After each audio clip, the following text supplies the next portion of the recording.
Hello, everyone. This is the 40th episode of the Soccernostalgia Talk Podcast. As always, this is Sean from Los Angeles, and I am joined by Paul from Shipley in England. For this episode, we welcome back Italian author Mr. Joe Araf as we discuss the life and career of pre-war Austria and Czechoslovakia star Josef Bican. Mr. Araf is an Italian from Milano and author of Italian language book on the Austrian 1930s Wunderteam called Generazione Wunderteam, Ascesa e caduta della squadra, delle meraviglie. We have previously interviewed Mr. Araf on our podcast episode number 7 regarding the Mitropa Cup and episode 15 about Vittorio Pozzo. Hello, Joe. Welcome back. Hello. Hi, everyone. Unless you're a football historian and are interested in the pre-war football era, chances are you're unaware of the name Josef Bican. Bican was one of the greatest, if not the greatest, goal scorer of this pre-war era and immediately post-war era. His greatest achievements were bookended between two world wars, as he scored with an amazing consistency with an average of more than 1 goal per game throughout his career. He managed to play for 3 national teams, which included the great Austrian Wunderteam of Hugo Meisel. He was top goal scorer in league play on 12 occasions. We'll attempt to examine his life and career. Hello, Joe, and welcome back to the podcast. Thank you for joining us. To start off at the beginning, can we describe the world that Bican was born into? He was born on September the 25th, 1913, less than a year from the start of the First World War at Vienna. His parents were ethnic Bohemian and Czech, living in the Austro-Hungarian Empire. At this time, Czechoslovakia was still not independent and was part of that empire. From what you know, did he grow up defining himself as an Austrian or as a Czech? Well, first of all, thank you for your invitation. I'm very happy to be here and discuss about Josef Bican. It's a character that I always love to learn about because there are actually no book in any language about Bican, and one day I would like to write something about him. Well, yes, correct. He was born in 1913, and we are a step ahead from World War I. And Vienna is a very particular city because in Vienna there are many political ideas that are getting importance, and the Austro-Hungarian Empire is going to crumble very, very soon. And in 1913, just to give you an idea, Hitler, Stalin, Trotsky, Tito, they all lived in Vienna. They all lived very, very close to each other. And I think this means that someone was like smelling that the power could be taken. The empire was going to finish, the dominance of the empire was going to end, and Vienna was a very, very rich city in terms of ideas, but also in terms of, for the economic situation he was living, it was the capital of the empire, so of course Vienna was a place where everyone wanted to go. That's why Hitler, for instance, went to Vienna. And that was the city where Bican grew up. He always in his life identified himself as a Czech. Later on, he will say that he grew up as a Slavia supporter, and he always felt he was a Czech because of his father and his mother. Even though his mother was born in Vienna, she also was of Czech descent. And his father, František, was born in a very small town, not far from Prague, called Sedlice u Blatne. And so that's why, he had a very, very strong bond with Czechoslovakia. Well, at that time, it wasn't Czechoslovakia. It was Bohemia. It was a part of the Austro-Hungarian Empire, Bohemia. But then, after the First World War, it became the Republic of Czechoslovakia. And, well, he wasn't the only family that settled in Vienna coming from Bohemia, Moravia. There were many other families, other players of that time. Even Matthias Sindelar was, actually they were born and raised in the same street. The street was called Kellengasse. They lived around 100 meters far from each other. But the main difference is that Matthias Sindelar always felt he was Viennese. He never left Vienna. whilst Bican was quite the opposite. He always felt he was a Czech. And after, we'll talk later about his experience at Slavia, but after 33, he wanted to move there because he felt that his life had to be there. In his teens at youth level, he played for the likes of Hertha Vienna, Šustek, and Farbenlutz before joining Rapid Vienna in 1931. He was a prolific goal scorer, and within 2 years, in 1933, he was selected by Austrian manager Hugo Meisel. This was the wonderful Austrian Wunderteam that all football historians know about. Do you feel perhaps he was selected towards the tail end of that team's prominence, perhaps by a couple of years? Well, actually, yes. As you said, he started his career at Hertha Vienna, where he played just for a very brief spell. That was the team where his father played, František. He played for Hertha Vienna, and then he died while playing for Hertha Vienna after First World War. It was in 1921. He became an orphan, and then he briefly played for Hertha Vienna, and then he moved to Šustek and Farbenlutz, which was like the team of the company he worked for. So he stayed there for a few years, and then in 1931, he moved to Rapid because he was noticed by a defender of Rapid named Roman Šramsejs. Šramsejs was, in the past, had been an employer of Šustek and had a great affection to his previous team. So that's why, he always went to watch Šustek matches. And he noticed this very, very young player scoring lots of goals and being very, very promising and talented, and decided he wanted him to sign for Rapid. There was a sort of hurdle because the manager of Rapid, Joni Schonecker, was very attentive. He didn't want to spend much for players. He didn't want to give players very, very high salaries. And it was very, very hard to convince him. They met for a sort of a trial. And legend has it that after one match with the reserve team, Bican was moved to the first team. So he became a professional straight away. He was 18 at the time, and he started playing for Rapid. He formed a fantastic attacking duo with Franz Binder.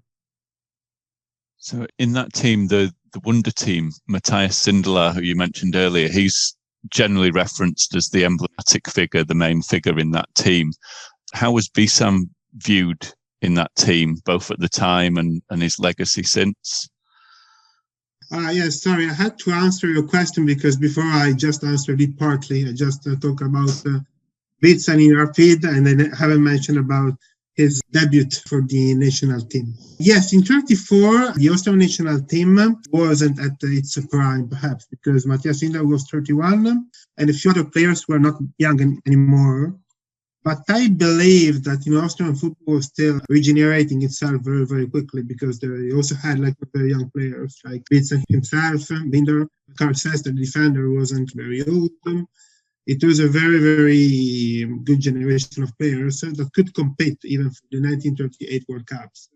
It was a moment where Hugo Meisel recognized that some changes were needed. But at the same time, he was confident because he saw that all teams of the Austrian capital were producing many, many talents. First Vienna, Austria Vienna, Rapid, and Admira were some of the best teams in the continent. So I'm thinking of Camilo Jerusalem, a great star of Austria Vienna, was a great player. Karl Zizek wasn't old, he could have played for other years. So it was a moment where Hugo Meisel had to change something, of course, but I think he had plenty of options. He was really lucky in that sense because he was spoiled for choice in choosing other young players to introduce to the national team. And Matthias Sindelar, yes, of course, he was still in good shape because he was suffering from knee injuries at the 1934 World Cup. That's why after the match against Italy, he was somehow injured. He couldn't take part in the consolation final against Germany. But after that, he had another 2 or 3 years at a very, very high level, and he showed that in the Mitropa Cup. How was Bican's relationship with Hugo Meisel as well as Sindelar? I believe Matthias Sindelar and Bican had a good relationship. They shared a lot in common. As I said before, they were raised on the same street, Kanengasse. They had similar origins.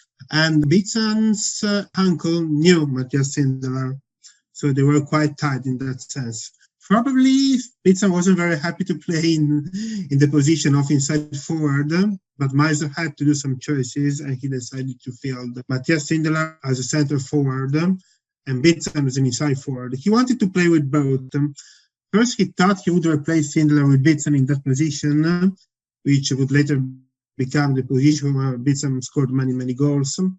But he wasn't 100% confident to take Sindelar off the team, so he ended up playing with both Sindelar and Bican. And I think like this position prevented Bican from scoring more goals at the World Cup. But Meisel had a great opinion, a great reputation of Bican.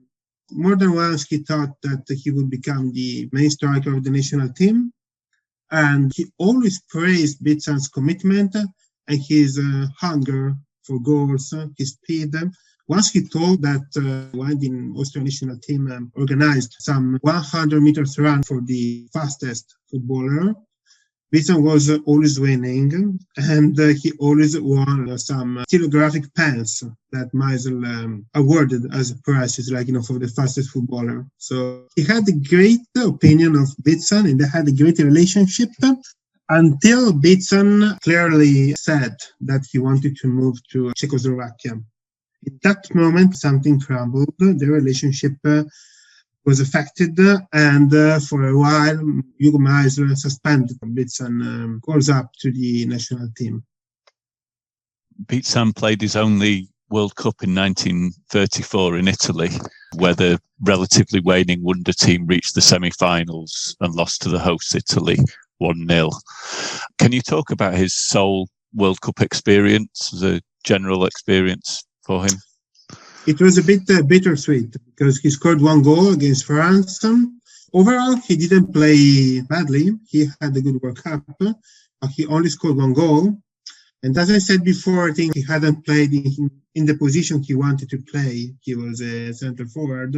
But at that time, because of Matthias Sindelar, he had to play on the right-hand side as an inside forward. So I'm pretty sure that role wasn't really fit to him. So it was bittersweet. On one hand, he scored them. He was a starter. Being a starter of the Wunder team at 21, at that moment was something, because the team was very good. Hugo Meisel had to discard many other players. So that really meant that he was really considered by Hugo Meisel.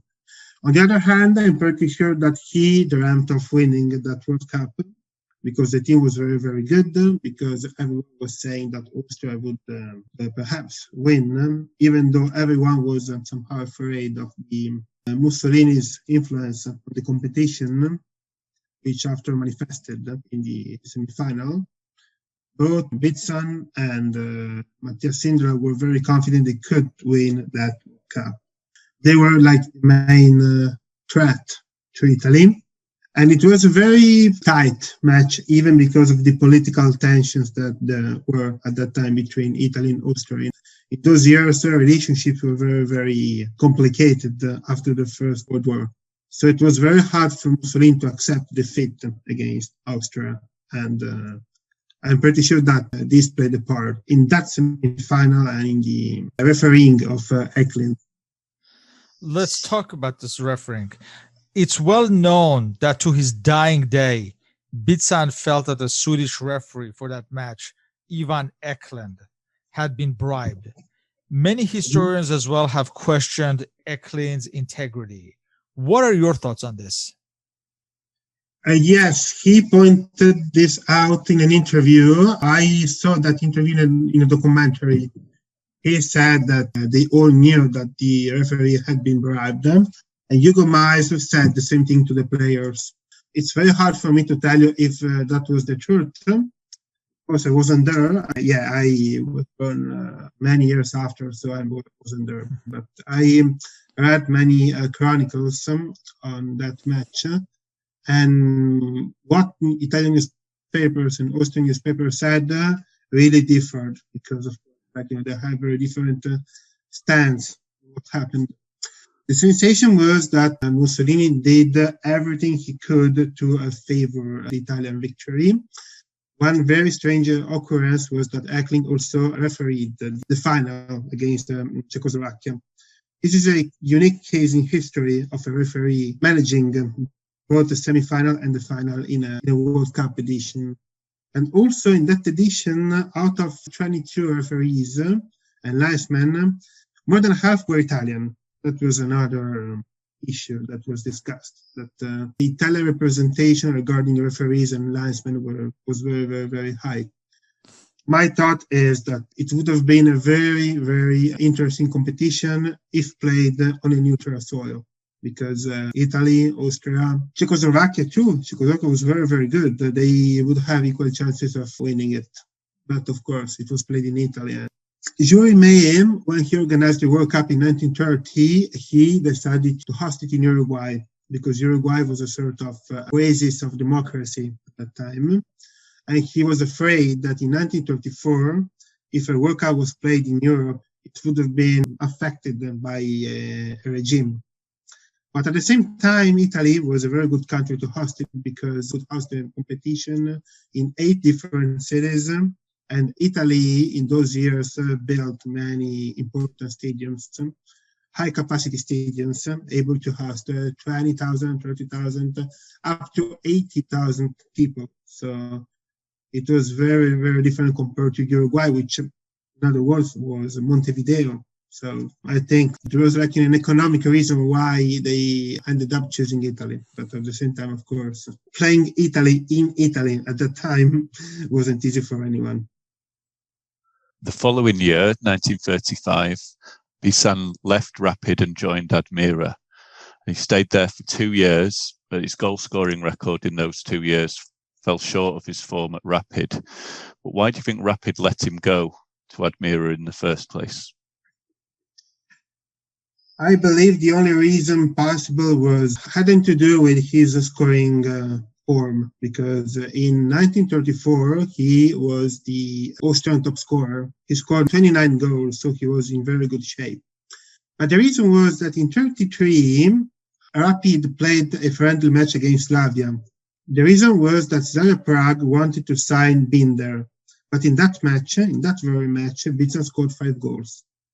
So after that match, of course, Slavia changed their mind, and they decided they wanted to sign Bican. So they went to the player, they approached him, and they said, do you want to join Slavia? You are Czech after all. And he said, I really would like to move to Prague, but I can't, because I have a contract in place with Rapid Vienna.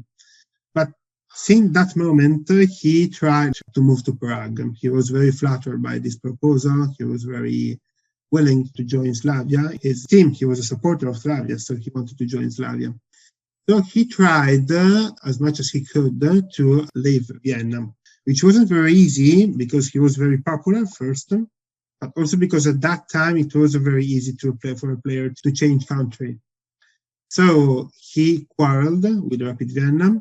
He wanted a pay rise, but the problem was that Rapid Vienna wasn't a club like Austria Vienna, a very rich club like Austria Vienna. They normally didn't concede this kind of salary rises.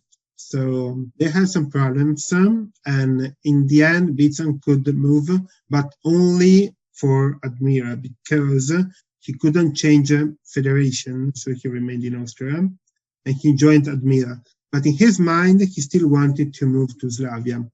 And the following 2 years at Admira weren't very successful. He didn't score much. He didn't even play many matches, I guess. It was perhaps the least prolific time of his career at Admira. When he was 40, he was more prolific than during his time at Admira.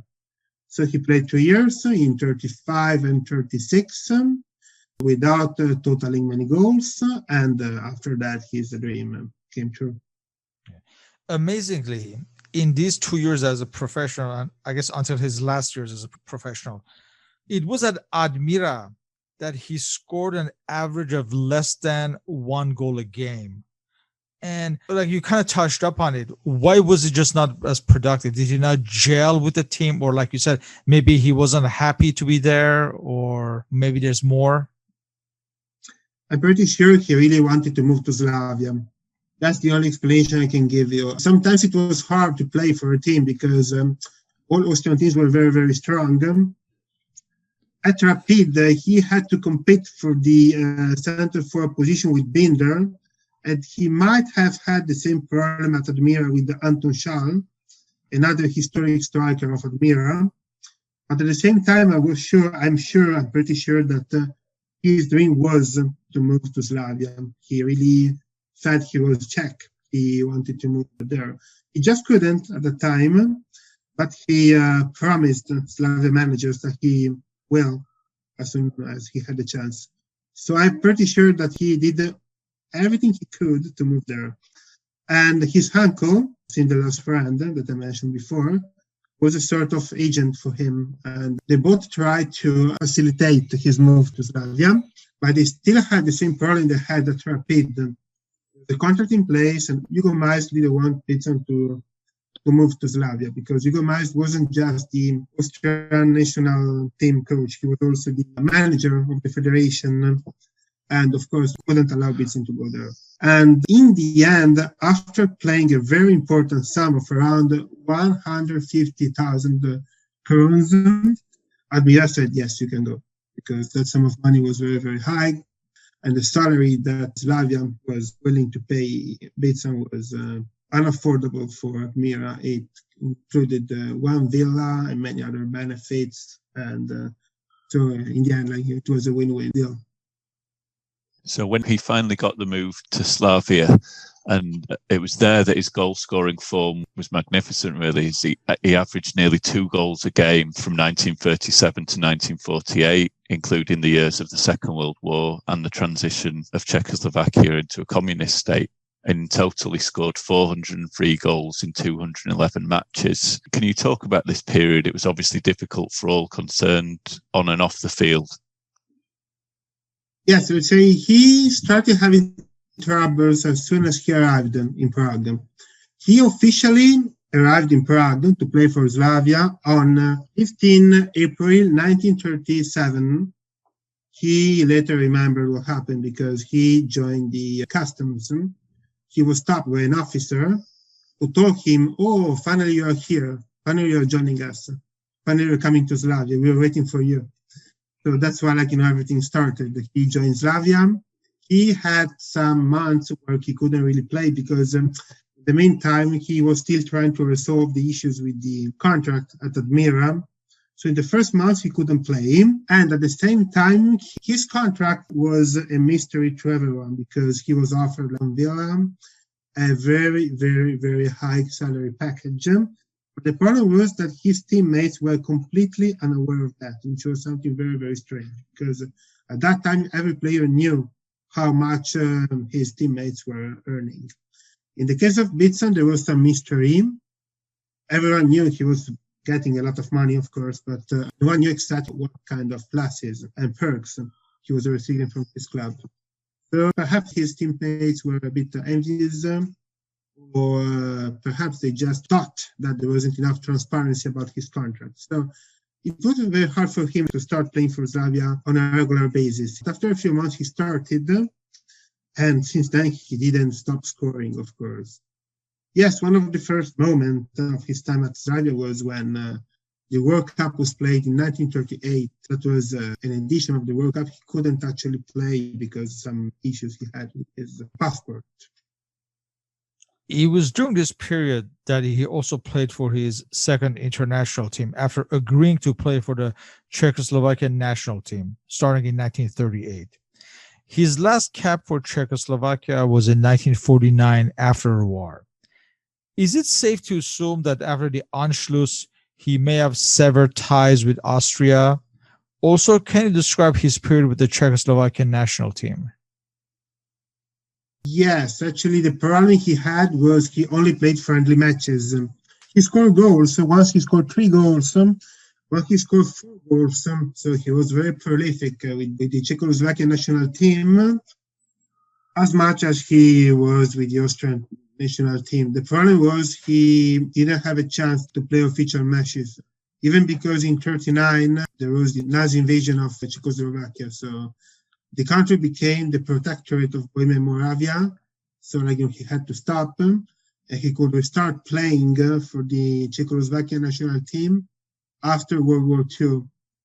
But he was somehow criticized by the government because of his political stance. So he didn't have an easy time in Czechoslovakia after the Second World War. So he scored goals, but of course he has never been a symbol of a national team because he wasn't that central in the Austrian national team, and he couldn't take part in the World Cup with Czechoslovakia. So he scored goals, but mostly in friendly matches. You mentioned that the 1938 World Cup. Is it true that he missed that because of a clerical error? And you mentioned that it may have been to do with his passport. Do you know the details of that? Yes, of course. As soon as he moved to Prague, he wanted to become a Czech. So he started his bureaucratic process to obtain the Czech passport, the Czechoslovakian passport, sorry. What happened was that in March 1938, the Anschluss happened. Austria became part of Germany, and his passport, his original passport being Austrian, had to be converted into the German one. And he never did it. He never converted it. And the passport being stuck in that office of Prague where he was going to become Czechoslovakian had a delay. And that delay was sorted right after the World Cup was over. He was as angry as every Czechoslovakian because Czechoslovakia lost the final in 1934, and they were sure that they could compete to win the 38th edition. The team was very, very good, and they missed the victory in 1934 just for a goal in the extra time scored by Piavio. But the team was very, very good. And everyone thought that with Josef Bican in the team, they would have many chances of winning in France. Unfortunately, this whole process took longer than expected, so Bican couldn't really take part in it. And the Czechoslovakian national team lost to Brazil in the quarterfinals, in the replay of the quarterfinals, after a very, very violent match. That day, Planička, Bican's teammate, finished his playing career because he got injured. So a legend of Slavia stopped playing. He became a sort of goalkeeper assistant for Boksai, which was the second goalkeeper of Slavia. So that's why he couldn't really left his mark in the World Cup. But he was quite lucky because after that, Slavia played the Mitropa Cup. And the Mitropa Cup, which was a competition comparable to today's Champions League, was a competition that Slavia played in every single edition, but never had a chance. That year, 1938, they won it for the first time. Coincidentally, or maybe not, but when Bican played for them. And he was the goal scorer. He was the main goal scorer, the top scorer, sorry. And he scored 4 goals against Ambrosiana Inter. That was like the harshest defeat Inter ever suffered. 4 goals against Genoa, and Slavia could win the Mitropa Cup. So he was lucky because if on one hand he couldn't play in the World Cup, on the other hand he was very, very fresh for the Mitropa Cup because he hadn't played. So he was very, very relaxed. So he could play and was in a very good shape. Which experience internationally did he like more? The Austrian Wunderteam or his Czechoslovakian national team years? Probably I had to assume that he felt he was at home in Czechoslovakia because he always wanted to be there. He felt more Czech than Austrian. At the same time, I might assume that he desired to play the World Cup with the Czechoslovakian team and he never could. So he only had this chance with the Austrian national team. He's a player a bit like, I might say, Di Stefano somehow, that was best known for his appearances with his club side and not much with the national team. He played with 3 national teams, but very, very few matches. He was even unlucky because when he was at his best, he couldn't really play the International Cup, the World Cup, so he missed that chance. So his international career maybe didn't do full justice to his talents, you would say. Yeah. You also have to consider that in 1939, Second World War was declared.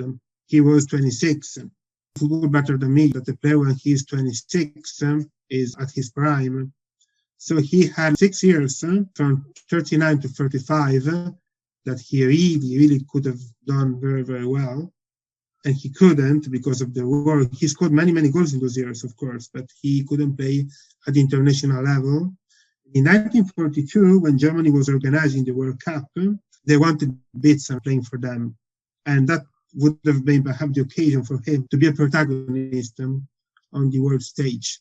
But in 1940, then it was clear that the competition wasn't to be played. The World Cup wasn't to be played because, of course, the war was getting harsher and harsher. The project stopped.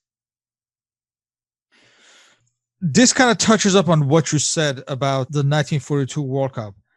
What do you think the greater Germany in 1938, that now included the Austrians, didn't actually try to recruit him for the 1938 World Cup, even though he had, like you said, he still had his Austrian passport and potentially could have? Yeah, they tried so bad to recruit him. They wanted to have both Matthias Sindelar and Josef Bican. In that year, to be honest, more Matthias Sindelar because he was more of a star. Matthias Sindelar was better known than Bican. Berger, the German coach, wanted Sindelar to be the center forward. Josef Bican wasn't that popular because he became popular in that very year, 38. Before he was known as a great scorer, but he was one of the many important strikers of Central Europe, but he wasn't the main one. So Berger was called for choice because he had Zepan. He wanted to include Matthias Sindelar. He could have called perhaps even Binder. So the attention wasn't much on Josef Bican. They tried to sign him, especially after the World Cup. Not really in 38, but after the World Cup. Berger desperately wanted Bican to be part of the German team, along with other players like Wilimowski, Polish player. So what he did was sending a German player to Prague, pretty often to talk to Bican. I convinced him that he would be a great addition to the German national team. This player, Gramlich, had a continuous talk with Bican. There is a story which is not confirmed that once they met a place called Lucerna Bar. Lucerna was a cafeteria in the center of Prague where they met, and Gramlich, along with other Nazi officers, tried to convince Bican to sign for the German national team, and Bican said no. But this story is not confirmed. Apparently what happened was that Gramlich often went to Prague because he had a girlfriend there, and he often went there because he was a football fan. He always went there to watch Slavia playing. And he often tried to tell Bican, please join the German national team. You will be our main star. And he always said no. And the reason he gave, he did exactly what Matthias Sindelar did in 38. He made up an excuse. He said, I'm not joining you because I'm still I'm still shocked from my wife's death. Because he had a wife, a first wife when he was young, that died after 1 year from their wedding. So he said that he was still shocked and he didn't want to join the national team because of that. Many years after, he would say that wasn't true, and the reason was that he felt he was Czech. And he never felt he could have been German. And if his father saw him with the German jersey, we have a saying here that maybe it's like upset his body in the grave. That means that he roll over his grave. Yeah. Exactly. And that's how he justified the fact that he didn't want to join the German. So that was the reason. Matthias Sindelar said that he was suffering from his knee injury. Bican said another thing, but they both felt they couldn't be part of the German national team. Still on his international career, he did play one match for Bohemia and Moravia in 1939 when they'd been given international status after the Nazi occupation of Czechoslovakia. Made him one of very few players in history to play for three nations Di Stefano, who you mentioned earlier, is another. Can you describe that experience, that single game for another country? Strangely, or maybe not that strangely, she scored 3 goals. He made an hat-trick against Germany, and he played against Binder, his friend and ex-teammate, former teammate. They both scored a hat-trick. So he played 1 match with Bohemian Moravia, scoring 3 goals. An average of 3 goals per match. So that's quite, astonishing, I think. Everywhere he went, he scored lots of goals, which led us to the conclusion that he hasn't been the history's most prolific striker just because he scored many goals at Slavia, but because he was a great goal scorer everywhere he played. In Austria, in the Mitropa Cup, which was an international competition, in the Czechoslovakian Championship, in the national teams. So everywhere he went, he scored lots of goals, regardless the opponent, regardless the league, regardless the competition. He left Slavia Prague in 1948 after 11 years and wound down his career by joining other Czech sides like Vitkovice or Vitkovice, I'm not sure how it's pronounced, from 1949 to 1951, Hradec Králové, 1952-53, and finally Dynamo Prague from 1953 to 1955 before retiring. He was a prolific scorer in these last years despite advancing age and even being past 40 when he joined Dynamo Prague. Explain this stage of his career. Yes, he wasn't at his prime anymore, and he couldn't play at the same level as before, but he was still very, very fit. He was known to be very, very professional. He was very, very fast. He was athletically very, very, very fit. So I think this helped him even in the latest years of his career. So he kept scoring lots of goals. He moved to Vitkovice because he was somehow criticized by the regime, because he had always been an advocate for professional football, and the communist regime was against professionalism. They advocated amateurism. So Bican was a symbol, was a player that always wanted to get salary rises to earn more money. So he was publicly criticized once. And then the situation was very, very hard for him. So that's why he decided to move to a minor team. It was Vitkovice. I'm not sure about the pronunciation either, to be honest, because I'm not Czechoslovakian, but it should be Vitkovice, I guess, where he became another time the top scorer of the league. Then he moved to Hradec Králové, where he was a sort of player, coach player. He played matches, but not to the same extent as before. In 37, I can't remember where he played, but he got an offer from Italy. He was 34 from Juventus. He turned it down because he feared that communism could take over Italy. What happened was that communism took over Czechoslovakia. So he was even unlucky because he stayed in Czechoslovakia because he feared that going to Italy he would have problems with the regimes. But what happened was that his fear materialized in Prague. So yeah, that's how he ended his career. Of course, he wasn't playing anymore at his highest level. But during a match of Vitkovice that day was facing, I can't remember, maybe Sparta. He played against Masopust, Josef Masopust. That was going to be the main Czechoslovakian star of the future. And Masopust said that he had the impression to play against a semi-god. He said that he was a legend. He said that it was an honor to play against Bican. And he was seen as perhaps Czechoslovakia's most important player for time. Not just as a legend. He'd been a top goal scorer throughout his career, regularly the top scorer in the league. And that included 5 consecutive seasons at Slavia between 1939 and 44. But do you think that maybe some of these achievements have been overlooked because it was during the war years and the perception that teams might not have been at full strength for different reasons? It's hard to say. It's hard to say because if you look at the ranking of the top scorers of all time, you read names like Pelé, Romario, Ferenc Puskas, Ronaldo, Cristiano, Messi. These are all players we are quite aware of. We know the face. We have seen them playing a bit. Even Puskas, you can see something of Puskas. You can see something of Puskas. Just a very few matches, but you can. No one knows Bican. I have many friends that don't know Josef Bican. If I tell them that Bican was the main scorer of all time, they would say, "Who is Josef Bican?" So they would ask me. So I think, his ability as a scorer was both overlooked because of the time he played.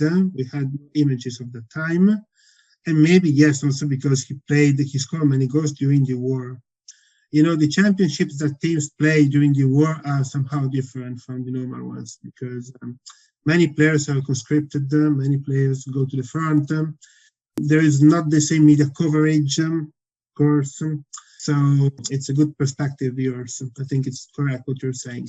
So it's probably true what you're saying. But as I was saying before, it would be unjust to assume that he was a great scorer because of his goals during those years, because he always scored many goals in Austria, in Czechoslovakia, the national teams, the Mitropa Cup. So if you take a closer look and you analyze in depth his career, you notice that he always scored. He was scoring many goals even before the war. If you see, his average is impressive. He scored 805 goals, I think, official, if I'm not mistaken.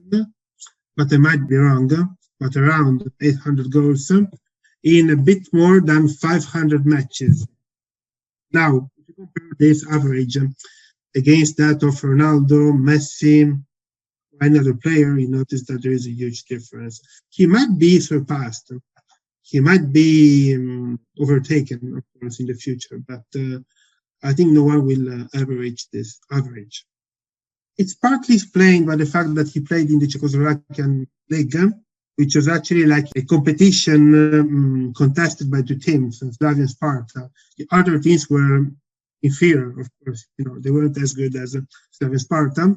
But I would say the same for Messi and Ronaldo, because when they played in the Spanish league, Real Madrid and Barcelona were much, much better than the other teams. They were much richer. They had the better talents. And except 1 year where Atletico Madrid won with Simeone, all the other years, the title was won by these two teams. And they scored many goals. 1 year, Messi scored 50 goals, Ronaldo 46. So it's not that different, perhaps, in the end. Throughout the 1950s and 60s, Bican tried out management in Czechoslovakia, managing the likes of Slavia Prague, Slovan Liberec, and Spartak Brno, among others. How was his managerial career? Not very successful, I would say. I think he hadn't won any trophy. I think his main achievement was his experience at the Tongeren in Belgium. That was the team where he did best. He's not remembered as a coach. He coached just a very few years and ended up doing other jobs. He became a cab driver. He worked for a factory. He did many other jobs, but after a few years, he chose to stop coaching. Nothing really relevant, to be honest. I think, his time at Tongeren, where he stayed, I think, 2 years, was the best time of his career. If I'm not mistaken, he helped the team get into the first division. Do you know how he managed to get permission to leave Czechoslovakia at that time to manage in Western Europe? That seems a little unusual, maybe, at that particular time. You mean living in Western Europe? Huh? Yeah, to leave Czechoslovakia and manage there in Belgium. I think probably at that time, for the first time, perhaps he didn't have many issues. Popularity had faded a bit. Consider that he had been a great player in the past, but at that time, he was already 50 and 55. I can't remember now. So I couldn't find any issue he had moving to Belgium for the first time in his life, because before he had many issues. So There is something that I didn't tell you before, guys, but it's very nice anecdote I discovered. When he played the Mitropa Cup in 1938, he had troubles in moving around the continent because he had to leave from Prague to join cities of Italy like Milan and Genova to play, and he couldn't get there by train like his teammates because he would pass through the Reich, the German Reich. So he could have been stopped in the train and taken to Vienna, to be part of the army, to serve the army. So this is something that Zlatan wanted to avoid, of course. So what he did was he usually joined Italy. He reached Italy by ship. He took a ship from Split in Croatia, then reached Italy, and from there, he rejoined his teammates. So he always had troubles with passports, nationalities, regimes, both the Nazi and the communism. I think, when he moved to Tongeren, he didn't have many problems. Even before, he was very, very, very attacked by the regime. So if he could go abroad, everyone was happy. Actually, they didn't want him to be a sort of people's hero. He chose to remain in Czechoslovakia following retirement until his death on December 12, 2001, aged 88. Did he ever return to Vienna, or because of his ethnic, cultural reasons, prefer to remain in Czechoslovakia and eventually Czech Republic? Probably he felt at home in Czechoslovakia. He also had a family there. He wasn't like a classic immigrant that was born in another city. He spoke a perfect Czech. His family was Czech. So I think he had no reason to come back to Vienna. Of course he did. At least once he did, because a few years before his death, a documentary was made in Vienna, and the reporter walked along the Kellengasse with him, and he showed him the house where he was born and where he lived when he was a child. And he started telling his stories about his boyhood. So at least once he came back to Vienna, but just because of this reason.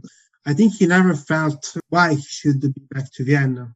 He really loved both Prague and his father's hometown, Sedlitz.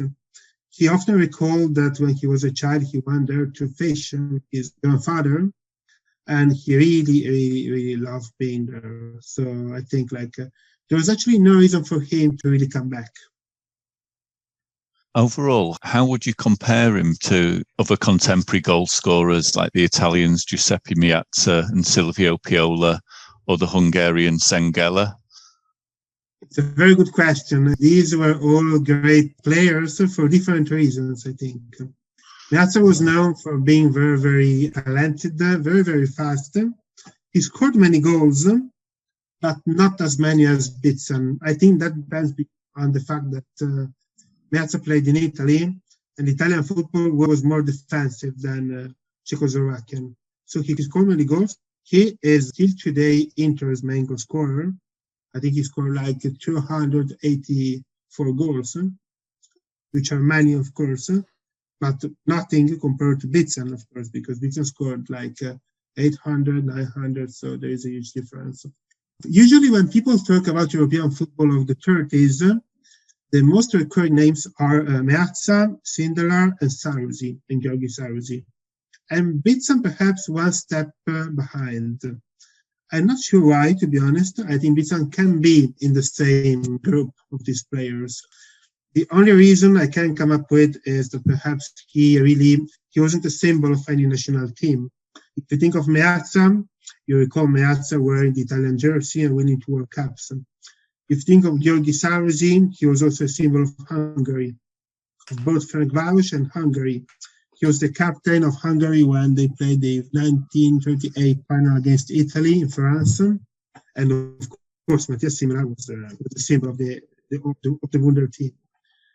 Bican never had this chance. So I think that this is one of the reasons why, in the end, he was merely a symbol of Slavia Praga. If you think the team that his name is most associated is Slavia Praga, There is no national team where he really left his mark. So I think this is the reason why he's not remembered as Meazza, Sarkozy, or Sindelar. But the level of the player was the same, I think. He was a great player, of course. And how was his style of play described? You mentioned earlier that he was fast. You know, what are the descriptions at the time of him as a player? I have the impression he might have been a sort of Cristiano Ronaldo of the 30s, if I have to choose a player after reading a lot about him, because he was very, very fast, but he was also physically fit. He was tall. He was very, very, very fast. He was the fastest player of his time. He was a record-breaking runner compared to other players. But he was also tall. He was fit. That's why he played in Slavia as a center forward, and technically very gifted. Maybe not as gifted as Meazza, not gifted as, Marco van Basten or Matthias Sindelar, but gifted. So I think he was very, very complete. If you take a look at the ranking of the top scorers of all times, you might first think that you'll find many players able to score, not very skilled, players with so-called killer instinct. But if you notice, you see Puskas, you see Pelé, you see Romario, you see Messi, you see Ronaldo, you realize that all these players were much more than just goal-scoring machines. They were very, very technical, very, very skilled. They scored in any way. They really scored in any way. I think there is no reason to think that Bican was different. He scored more goals than anyone else. And probably the reason why he scored so many goals was that he scored many ways. And reading about the Mitropa Cup, there are goals that he scored like after long runs from the midfield line to the other goal, the opposite goal. Many goals he scored from afar, shooting from afar. Many goals by header, and many goals he scored after dribbling 2 or 2 players. And he was very, very, very able to take advantage of the defenders' mistakes. One of the goals he scored against Generazione was like that. There was a defender of Inter, Buono Core, that made the wrong pass. But Bican was very, very, very fast in taking the ball and scored his 5th goal in that match. So he was very, very, very, very, very complete. You mentioned earlier Messi and Cristiano Ronaldo. As far as Bican, like you said, his name occasionally crops up whenever those two are breaking a new goal-scoring record, and somehow their numbers or stats are compared. And you also said it's very difficult to compare these eras. But as far as their proficiency, can you compare Bican's achievements with Messi and Ronaldo, just to name 2? If you mean achievements regarding the trophies he won, it's quite hard to compare them because they played in 2 very different times. From that point of view, it's very, very hard. I can compare its impact on Czechoslovakia with Messi and Ronaldo's impact on La Liga. This is comparable, I think. This is comparable. The 30s, the Czechoslovakian league was as important as La Liga nowadays, and he was the most dominant player of that championship. It's quite hard to compare them from other points of view because, well, consider that you remember Ronaldo as the 5-time winner of the Ballon d'Or, Messi as the 6-time winner of the Ballon d'Or. There was nothing like that in those years when Bican played, so it's very hard to compare them at an individual level, I think, and also at the national level is very, very hard because of the reason mentioned before. So make this kind of comparison regarding the achievements and trophies, it's very hard. We can compare the impact these players had in their own time, I think. That's another story, and that can be done. Of course, technically speaking, you can recover thousands of matches of Ronaldo and Messi. You can watch them entirely, and there is not a single image of Bican. So it's very, very hard to make a comparison from a technical and footballing point of view. Yeah, I think that lack of any footage is definitely one of the reasons for this. But he's just not as well known as a player of his achievements that you would expect him to be, and it's a legacy that's mostly remembered by football historians. It's not widely known. But how is he remembered in his native Austria and, of course, the Czech Republic? Is it different there?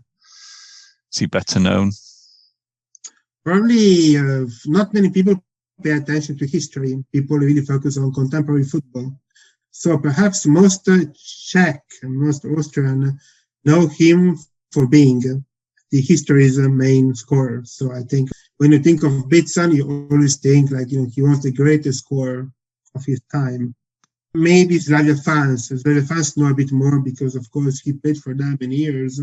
So they heard the legend of Bican, which was also told in books that were published in Czechoslovakia. There are 2 or 3 books about him telling his story. One is called Pet Tishik Golu, which means more than 1,000 goals, which is a very... I was told because I couldn't read it, because it's in Czech, so I couldn't read it, but I was told it's a very, very nice book on his life and career. And so maybe they know a bit more than us. But I think the main reason why he's remembered is for being the main goal scorer. It's the same here. If you ask Inter supporters about Meazza, they don't know much about Meazza. They know he was a legend at Inter. They know he was Inter's captain. Some of them might know he was also the captain of the Italian side at the World Cup. But to be honest, really, I fear that people don't know much about their own local history. So I believe if you ask an average Czech supporter, he wouldn't tell you much about it. In closing, let's look at some numbers. Overall, Bican has been credited with scoring 948 official goals in all competitions. At club level, he is credited with 647 goals in 414 matches, though IFFHS credits him with 643 officially. He was top goal scorer in league play on 12 occasions, a fact for which the IFFHS awarded him a Golden Ball in 2000, shortly before his death. And also, on 3 occasions, he scored 7 goals in a single match. So, in your opinion, is he the greatest goal scorer of his generation? Of his generation, for sure. I can argue that he was the great goal scorer of all time. Of course, he was of his generation. Yes, consider that maybe one of the reasons why he scored that much was because he played in the championship. Very, very attacking-minded, because you know that football in Austria, Hungary, and Czechoslovakia was very attacking-minded compared to Italian, for instance.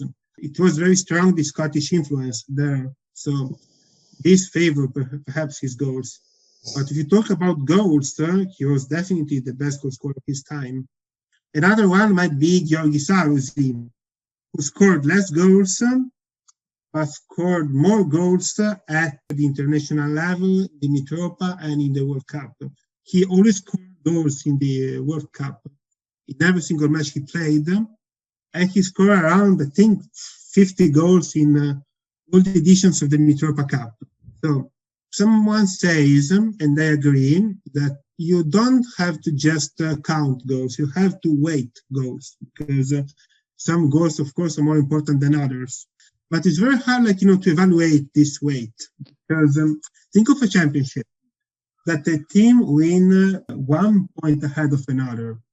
How important is one single goal? It's very important, because without that goal, you wouldn't win that league, for instance. So Bican goals were, of course, very, very important. Of course, he didn't score in a World Cup final like Piola did, like Schiavio did, of course.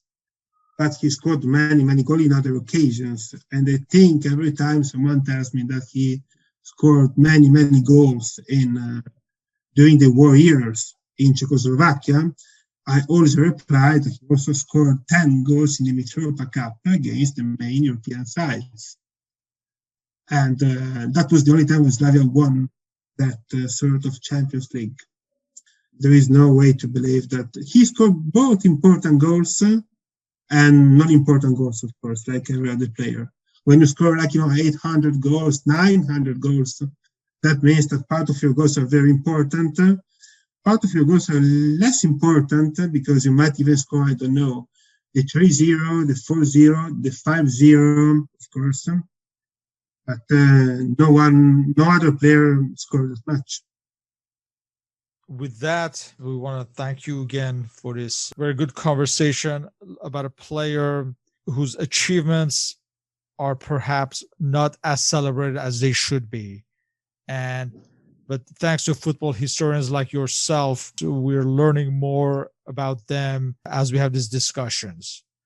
So once again, we would like to thank Mr. Araf for his participation in this interview. As always, feel free to leave questions and comments.